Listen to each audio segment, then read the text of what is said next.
Imagine this. You go to bed in Montana or Maine, and when you wake up, you're Canadian. No border crossing, no passport stamps, no big dramatic invasion, just a quiet flag swap while you were sleeping. Your driver's license now has a maple leaf, hockey highlights dominate the news, and Tim Hortons has replaced your local Dunkin'. Overnight, you didn't move to Canada. Canada moved to you. Now, before you think this is some wild science fiction scenario, hear me out.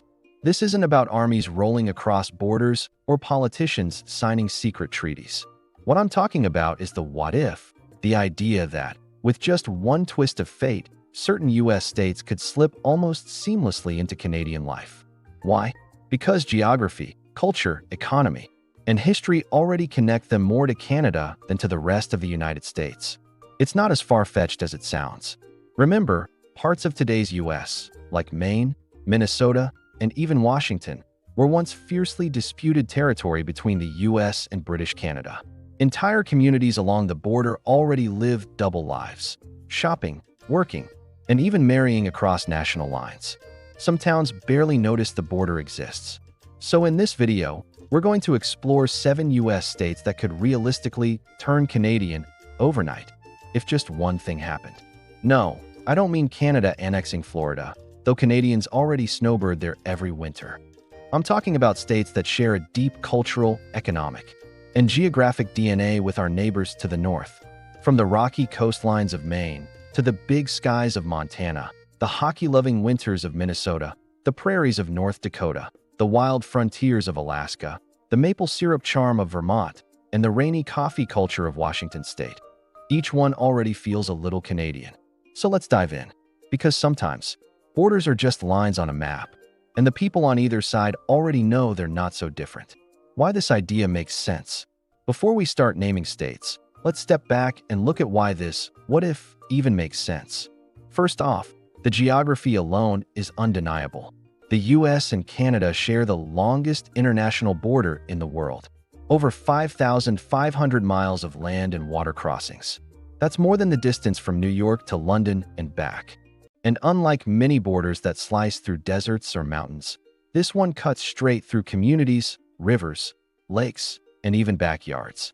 For some families, Canada isn't a foreign country, it's literally across the street.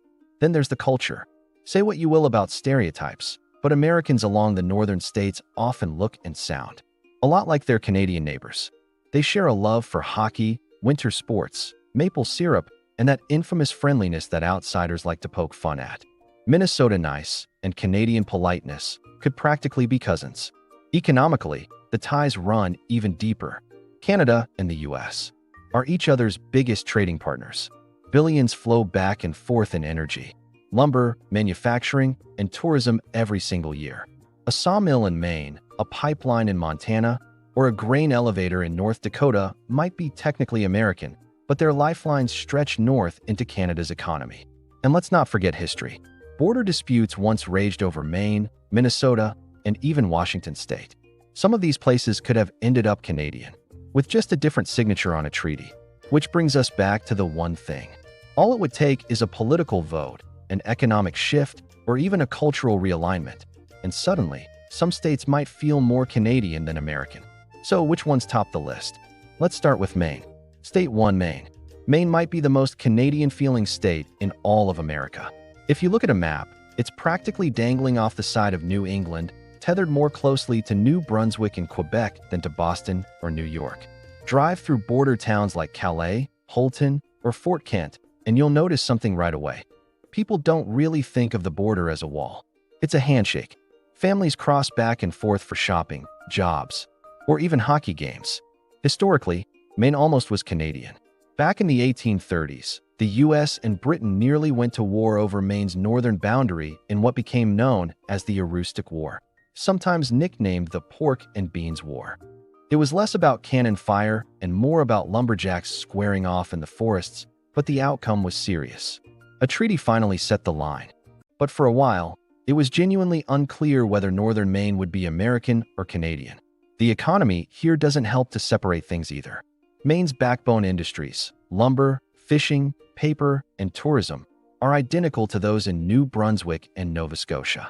In fact, Lobstermen and loggers on both sides of the border face the same markets, the same weather, and often the same customers. So what's the one thing that could tip Maine into becoming Canadian? Investment. If U.S. infrastructure and jobs were to decline while Canada stepped in with opportunities, many Mainers would happily lean north. After all, locals already drive into New Brunswick for cheaper prescriptions, cross-border marriages are common, and kids from both sides grow up skating on the same frozen ponds. For Maine, switching flags wouldn't feel like a revolution. It would feel like coming home to cousins you already spend every holiday with. State 2, Montana. Next up, Montana, also known as Big Sky Country. This state shares not just a border, but a massive border with 3 Canadian provinces, Alberta, Saskatchewan, and British Columbia. When you drive north from Billings or Great Falls, you don't feel like you've entered a different world. You just keep seeing the same endless prairies, mountain ranges, ranches, and wide open skies. Economically, Montana and Canada's prairie provinces are like twins separated at birth.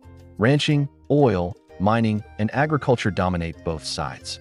Wheat grown near the border could be hauled south to an American mill or north to a Canadian elevator with almost no difference. Pipelines, railroads, and highways already snake across the border, making Montana's resources part of Canada's economic lifeline. Culturally, Montanans share that same rugged, independent spirit that Albertans and Saskatchewanians pride themselves on. Rodeos, cowboy boots, hunting, and a deep love of the outdoors create a common identity that ignores the 49th parallel. Even politics have similarities, strong streaks of libertarian independence combined with fierce loyalty to land and community. So what's the one thing that could flip Montana? Energy policy. If Canadian pipelines and oil markets offered Montanans better deals than Washington, D.C. ever could, loyalties might shift. A farmer or oil worker in eastern Montana probably feels closer to Calgary than to Capitol Hill already. In truth, if you dropped the border tomorrow, many Montanans might not even notice. Their lives are already entwined with Canada's economy, landscape, and lifestyle. For them, joining Canada wouldn't be a leap. It would just be formalizing a relationship that's already written in the land itself. State 3, Minnesota. If you've ever heard someone joke about Minnesota being basically Canada, they weren't entirely wrong. With its long winters, obsession with hockey, and friendly Minnesota nice reputation, the state often feels more in step with Manitoba or Ontario than with, say, Arizona or Florida. Economically, the similarities run deep. Minnesota's Iron Range mining region mirrors Northern Ontario's resource industries. Its forestry and agriculture markets are closely tied to Manitoba. And in terms of trade, goods flow across the border almost as easily as conversations do. There's also the quirky Northwest angle, an isolated chunk of Minnesota that sticks up into Canada and is only accessible by land through Canada. That oddity alone makes Minnesota feel like it was meant to be north of the line. Culturally, the overlap is undeniable. Both Minnesotans and Canadians share deep Scandinavian roots, strong indigenous heritage, and a lifestyle built around long winters. The accent jokes, "You betcha," often sound like they could come straight from a small town in Manitoba. So what's the one thing that could shift Minnesota into Canada? Social benefits. If Canadian universal healthcare and affordable college tuition became available across the border, many Minnesota families might seriously consider flipping allegiances. After all, the cultural gap is already paper thin. For many, moving from American Minnesota to Canadian Manitoba wouldn't feel like moving at all. It would feel like crossing the street into a neighborhood that's already familiar, where the winters are just as long, the hockey is just as fierce, and the people greet you with the same warm smile. State 4, North Dakota. North Dakota may not make headlines often, but if you live there, you know how much daily life mirrors that of Manitoba or Saskatchewan. The winters are brutally cold, the summers are short but intense, and farming is a way of life.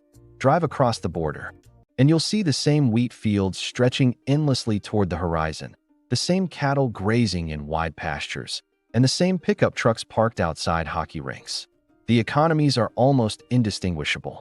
Both regions rely heavily on agriculture, wheat and canola being staples, and both are deeply tied to oil and natural gas production. The oil sands and fracking industries connect North Dakota and Alberta in ways that DC policymakers might not fully appreciate. North Dakota also shares strong indigenous ties with Canada. Nations like the Sioux, Assiniboine, and Métis have deep histories that don't stop at the 49th parallel. Ceremonies, powwows, and family networks blur the idea of a border entirely, reminding us that these lines were drawn long after communities already existed. So what's the one thing that could tip North Dakota toward Canada? Economics. If an economic downturn left American farmers and oil workers struggling while Canadian subsidies offered more support, North Dakotans might feel a stronger pull northward. When your livelihood is on the line, loyalty can shift quickly. And honestly, it already happens in smaller ways. Local hockey leagues regularly cross the border, and it's common for families to have cousins or grandparents on the Canadian side. For North Dakotans, becoming Canadian wouldn't feel like an identity crisis. It would feel like recognizing the family resemblance that's always been there. State 5, Alaska. Alaska is unique in every sense of the word. Geographically, it's not even connected to the continental US. Instead, it sits tucked above Canada, closer to Yukon and British Columbia than to any American state other than Washington. To drive from Alaska to the lower 48, you have to pass through Canada, meaning its connection to the rest of America is already filtered through its northern neighbor. History makes Alaska even more fascinating. Once Russian territory, it was sold to the United States in 1867 for $7.2 million. At the time, many Canadians felt it should have been theirs. After all, it's literally attached to their landmass. Ever since, there's been a quiet sense that Alaska is the American guest living on Canada's porch. Economically, Alaska depends heavily on energy pipelines, fisheries, and tourism, all of which are tightly interwoven with Canada. Oil flows south through pipelines that cross Canadian land. Cruise ships that explore Alaska's coastline often stop in Vancouver or Victoria first, and joint Arctic exploration programs tie Alaskan scientists and Canadian researchers together. So what's the one thing that could shift Alaska? Logistical support. If the US ever withdrew military, economic, or transportation backing, Alaska would almost have no choice but to lean on Canada. Its remote position makes it dependent on cooperation, and Canada is simply closer, more accessible, and better positioned to provide that lifeline. Culturally, Alaska isn't far off from Canada either.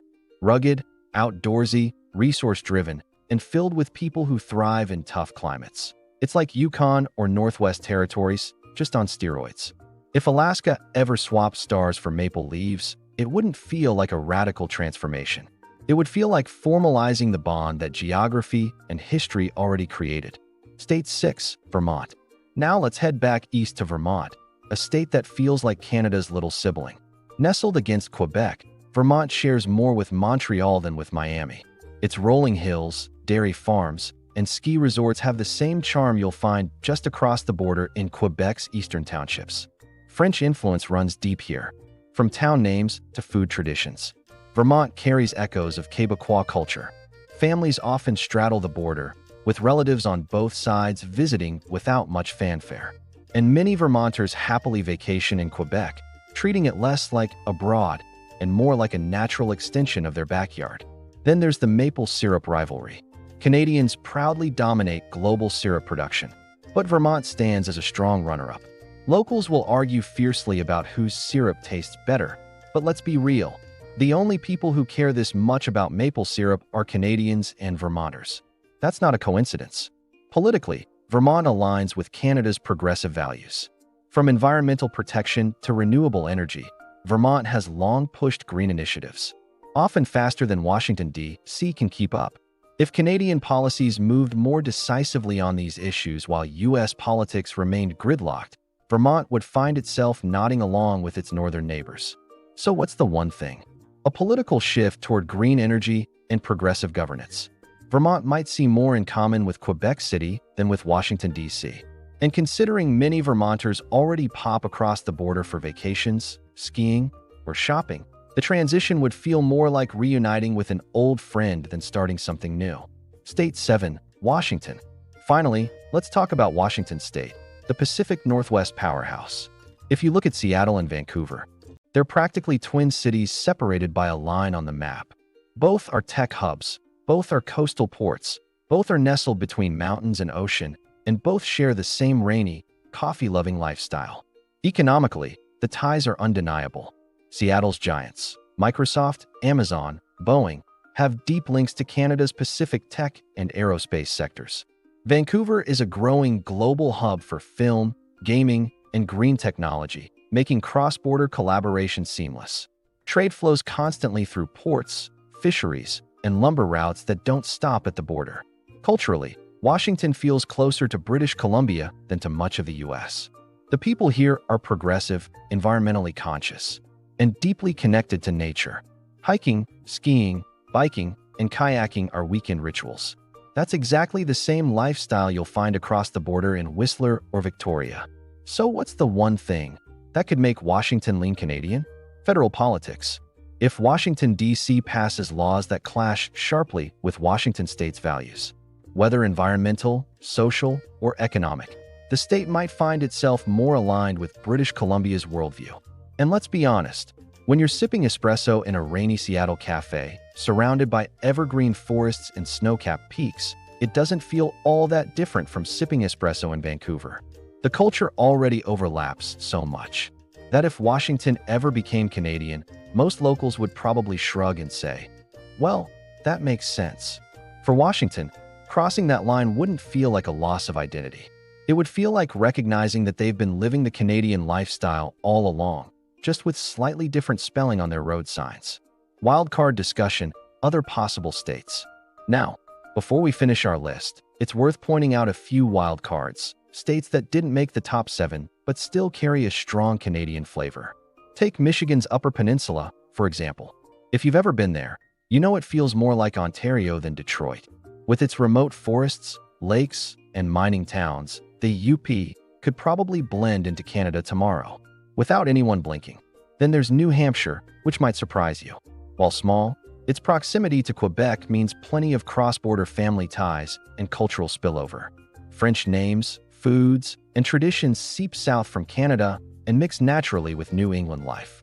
Idaho is another contender, sharing a border with British Columbia. Its rugged mountains, outdoor lifestyle, and libertarian streak feel a lot like Alberta. Whether it's skiing, hunting, or backcountry hiking, Idahoans and Canadians from BC often speak the same language of adventure. And let's not forget South Dakota, paired with North Dakota. The Dakotas as a whole share deep economic and cultural roots with the Canadian prairies. If one went north, chances are the other wouldn't want to be left behind. Still, while these states have Canadian leanings, the 7 we highlighted earlier, Maine, Montana, Minnesota, North Dakota, Alaska, Vermont, and Washington, make the strongest case for a true overnight switch. What would actually happen if they switched? So let's say the unthinkable happened. These 7 states really did wake up Canadian. What would life actually look like for the people living there? The most immediate change would be social services. Residents would suddenly have access to Canada's universal healthcare system, which would be a huge shift for many Americans used to expensive insurance premiums. On the flip side, gun laws would tighten considerably, and certain freedoms that Americans take for granted might face more restrictions under Canadian regulations. Cost of living could also swing in interesting ways. Some goods might become cheaper thanks to Canadian subsidies, while others, like gas or certain imports, might rise in price. The dollar in your wallet would change, too, swapping greenbacks for loonies and toonies. Politically, the merger would reshape both countries. Canada would gain an influx of new voices, cultures, and economies, making it more diverse than ever. The U.S., meanwhile, would lose territory but might also gain a leaner political identity. On the world stage, this would be the biggest redrawing of the North American map since the U.S. bought Alaska. Global markets, defense alliances, and even sports leagues would have to adapt. Imagine the NHL suddenly welcoming Alaskan teams under Canada's banner, or Canadian fans dealing with Seattle Seahawks culture invading their football Sundays. It's half comedy, half serious thought experiment. But it does remind us how thin the line really is between these two neighbors. At the end of the day, this whole idea boils down to one simple truth. Borders are lines on a map, but people, cultures, and communities are rarely that neatly divided. From Maine to Montana, Alaska to Vermont, so many Americans already share a way of life with their Canadian neighbors that the switch wouldn't feel like a total shock. The US and Canada already have one of the closest partnerships in the world, economically, politically, and culturally. Families cross the border daily. Goods and services flow in both directions, and friendships don't stop at customs checkpoints. Whether you're sipping coffee in Seattle or in Vancouver, walking through snowy streets in Minneapolis or Winnipeg, the similarities often outweigh the differences. Would any of these states ever truly turn Canadian overnight? Probably not. But imagining the scenario helps us see just how interconnected these two countries already are. It's a reminder that the ties that bind us are stronger than the borders that divide us. So here's my final thought. Whether you call yourself American or Canadian, chances are you'd feel right at home on the other side of that invisible line. Now I want to hear from you. Which US state do you think could become Canadian overnight? Drop your thoughts in the comments, and let's keep this cross-border conversation going.